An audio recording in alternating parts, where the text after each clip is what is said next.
An all-star most improved player, Jimmy Butler, is in the house from the Bulls. Thanks so much for being with us. Thank y'all for having me. Hold on. What?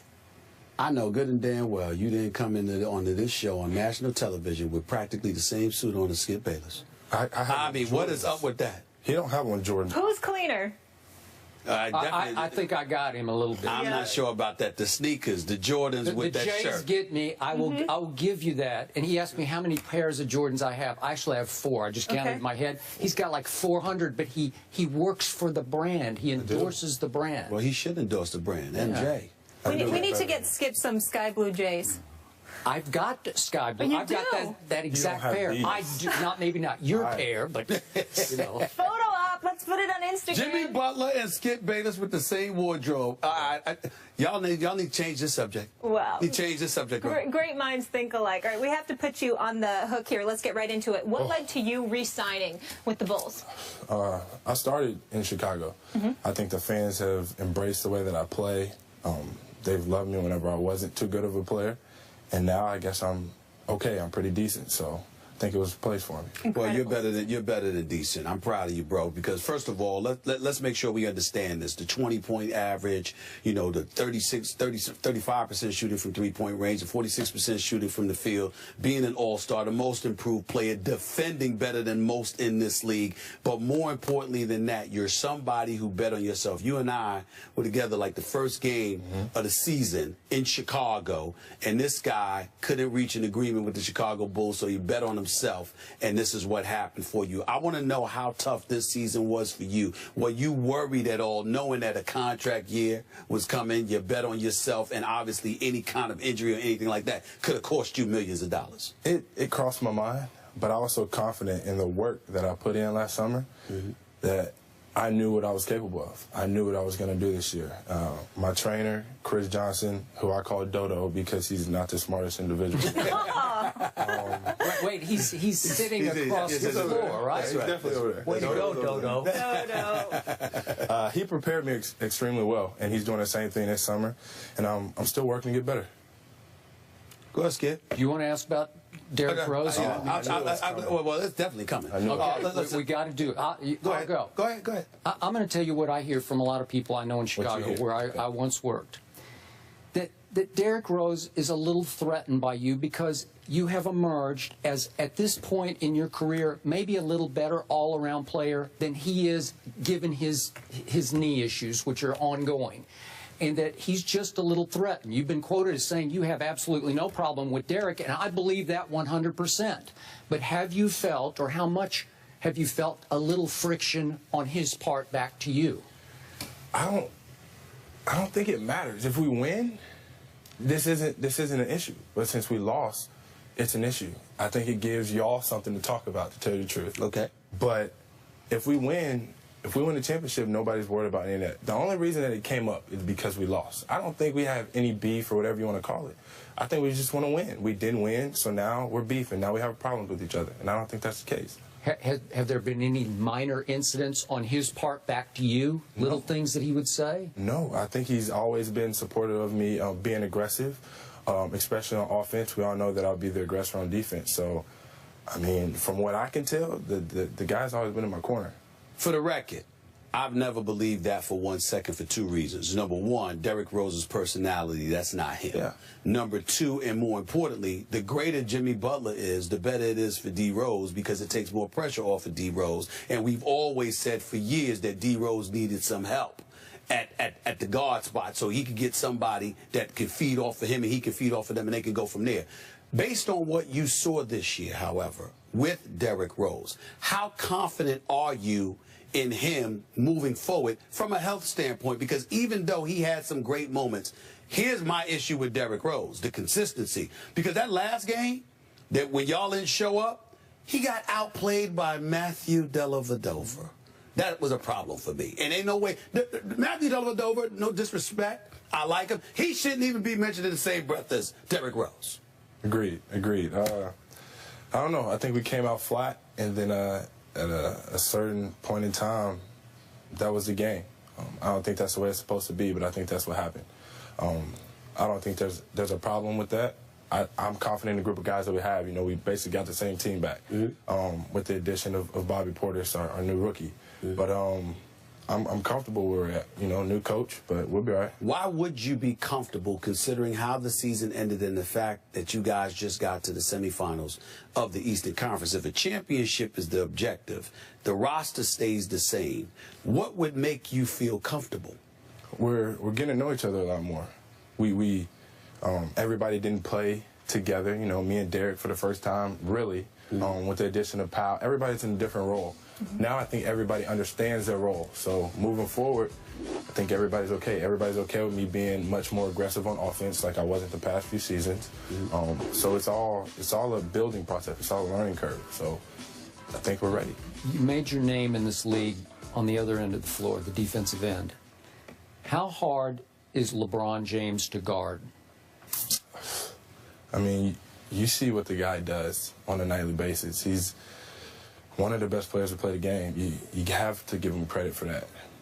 But I look forward to it. I think guys respect guys that don't back down from challenges, you know, and that can guard and then go score on the other end.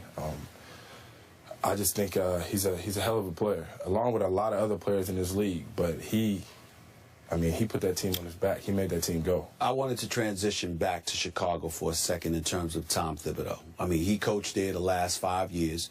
He's universally recognized as one of the better coaches in the NBA. Y'all won 50 games last year. You get to the semifinals of the Eastern Conference, and Tom Thibodeau is without a job. What was it like last year? Because he clearly had lame duck status attached to him as a coach, regardless of what anybody tries to deny. That was a fact, and it's proven now that he's gone. What was it like for you guys playing under him, not just last year, but in your career? What has it been like for him, playing under him? It was great for me. You know, this is my first coaching change, so it's something I haven't experienced before. I think Tibbs is really great at what he does. You know, you could talk about how everything came up that he was going to get fired after last season, but his job was still to win games. That's what he tried to do to the best of his abilities. I still have a relationship with him. I don't think that that's a problem. I mean, he was my coach for the first 4 years while I was in this league. He's a good guy, and I know he's going to be back in this league very soon. So, should the Cavs still be favored to win the East? You think I'm going to say yeah to that question? I'm just curious. Well, I'm curious to hear what you say, because I think you're starting to come out of your shell a little bit. I think I like our chances. I don't think anybody plays this game to lose, so I can't say that the Cavs are going to win the East. I think so should you be the favorite? Of course. Why not? Okay. Why can't we be the favorite? You Yes, know why. LeBron. Yes, they have LeBron. You know why. Yes, they have LeBron. That's okay. He's been beat before. I mean, not by us, but it's possible. Anything's possible. Well, I must admit to you, let me just say it to your face. Last year, we walked into the season, and the mentality was it was about Cleveland and Chicago. Even though Atlanta came out of nowhere, I knew they weren't beating Cleveland in the Eastern Conference Finals, and they lucked up with the seeding that they had, because I felt if they faced y'all, they probably would have lost to y'all in the playoffs. Having said all of that, this is a different year. And when we talk about Cleveland, forget Cleveland. That's a given because of LeBron. They'll be there. I think Miami has eclipsed y'all. Oh, really? Has eclipsed. Yes, I said it. I said it. Okay. I mean, I know they got you, and they got Derrick Rose, and I'm a fan of Pau Gasol's. I don't know about the health of a Joakim Noah. That's a question mark. I don't know what Hoiberg is going to bring to the table, because he's replacing a great coach in Tom Thibodeau, all right? But I look at Miami. Dragic's a good pickup. D-Wade is coming back. Bosh will be healthy. Whiteside is no joke. Deng is no scrub. And I like the additions they added with rookie Justice Winslow, Gerald Green, Amari Stoudemire. I look at the Chicago Bulls, and I'm not going to lie to you. I see the same old Bulls. Y'all are tough. Y'all ain't going to back down anybody. You got a lot of heart. You ain't scared of anybody. You're going to make the playoffs. But I think Cleveland and Miami are better right now. Okay. I can't change your mind. You are who you are. I will say that, but I'm sticking with us. They got two Houston guys in Winslow and Gerald Green too, so that's right. Us Houston guys. That's right. Got some stuff too. Which means that's even more reason for you to be confident in them, because you believe in yourself and your homeboys. Yeah. So you got two homeboys that's on another team. You making my point. I like my city, but Chicago's my city now. Like, I've embraced it. They've embraced me. We got to take it. We have to. Listen, if you don't believe in yourself, nobody else will. Right, Clearly, we're not done. Will you stick around? I'll be here. All right. More Jimmy Butler after the break. This is Mellow First Jimmy Take Butler. from L.A. He's Cali cool right now. That's Kind the, of sound that's like the he got city a Barry we're in. White voice. Ball with Jimmy Butler. And Skip, we'll let you take I over. want to know a little bit more about Jimmy Butler, the emerging star. I read the other day that you had the guts to admit publicly that you actually like Taylor Swift's music. Could you please explain yourself? Well, we won't talk basketball. We'll talk a little Taylor Swift. Yeah. Her music's very catchy. Don't judge me. I think that it's something that I can listen to before a game because it's up to beat. It used to be country. I'm a big country fan. I know he's big, Okay. but he's Houston, Texas. I am. Okay. She's talking about Texas, by the way. And she switched over to like more pop. And so, I dance and I sing to it, and I end up on the internet because of Nas and some of my other teammates. And, I get hounded for it, but I am who I am. It's And her or listen. the music? The music. It's the music. It's the music. But I will tell you this. Look, man, I'm a Katy Perry fan. You see? So, I mean, What's your jam? that's a What's your- teenage. I mean, the California Fireworks? girls with her and Snoop Dogg. I mean, the whole bit. I love Katy Perry. Love Katy Perry. And then, some people say Taylor Swift, but I say Katy Perry, and I'm from Hollis, Queens, so it's all right. It's all right. Skip, you have Okay? anyone you want to share? Yeah, Why I don't everyone's know. It's sharing? not about me. It's about Jimmy. That's right. It's about. Yeah. It's about. But let me say this: as you look at so many players in the NBA, to piggyback off of what Skip was asking you, what do you think makes you different than what exists in the NBA today from other players? I think I am who I am. On the floor, off the floor. I'm not going to change. I'm from a small town, not supposed to be here talking to y'all right now. Not supposed to be in the NBA, but I'm here. That doesn't change who I am as a person. I still love, all of my fans, all the people that helped me to get here. And I'm going to continue to be that. After my career, while I'm playing, I will be who I am. Let's go back to your basketball team. Coach Tibbs was who he was, maybe to a fault.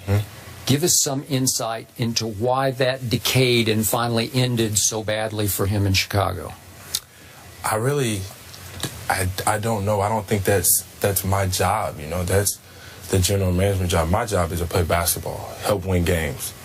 Obviously, I did not have a problem with Tibbs. I think we have another great coach in Hoiberg. From where I'm sitting down, talking to him and listening to what he has to say and his plan moving forward, I think he knows what he's doing.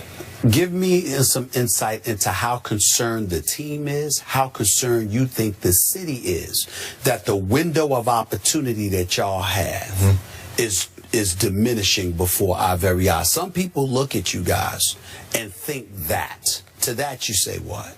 I think we have to prove ourselves. We have to win. We can't keep saying this is our year, this is our year, this is our year, and not make it happen.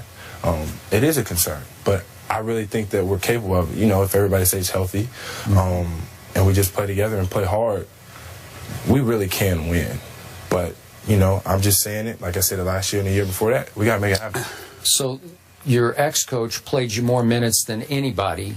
Do you want the new coach to cut that down just a little bit? Because I think management wanted it cut down just a little bit. Yeah, I want to play because when I was a rookie and I wasn't playing, I always was nagging, I want to play, I want to play, I want to play. Well, he gave me more minutes than anybody in the league. I can't complain, and I never will complain. I love this game. If that's what my team needs me to do, that's what I'm going to do. Play however many minutes. Let's go back to your belief that your team can contend. I've already told you I think Miami and Cleveland are better in the East. Yeah, you heard me the first time, but my thought wasn't complete, Barry White. It wasn't complete, okay? Here's the deal. Out West, you got San Antonio that acquired LaMarcus Aldridge, kept Kawhi Leonard, Tim Duncan obviously staying, etc., etc. Oklahoma City, we anticipate and hope that the great Kevin Durant will come back healthy. DeAndre Jordan came to his senses and decided to stay in Los Angeles instead of thinking. Say what? Houston kid. Yes, that's right. No, the Houston Rockets, by the way. Okay, you look at all the things that transpired in free agency.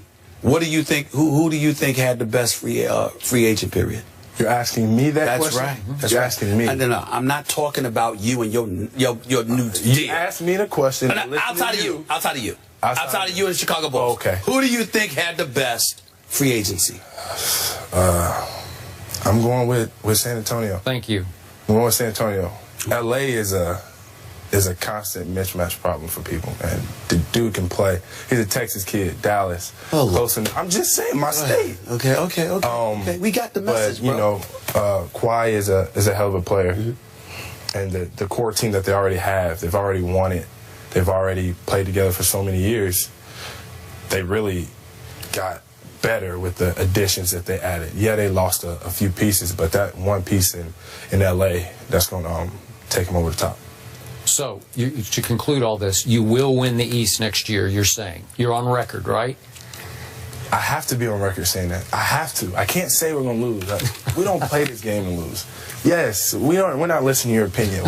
Jimmy, you're off the hot seat. Don't worry. Thank you so much. Congratulations on a great season and good luck this upcoming season. I appreciate it. We Congrats, appreciate bro. it. Thank you. Much deserved. It's ESPY's Weeks. We're out here in LA, so another big guest is joining us, Grammy-nominated rapper Big Sean. He's got a new single, One Man Can Change the World, also his video. You can see it right here now, featuring John Legend and Kanye West off his latest album.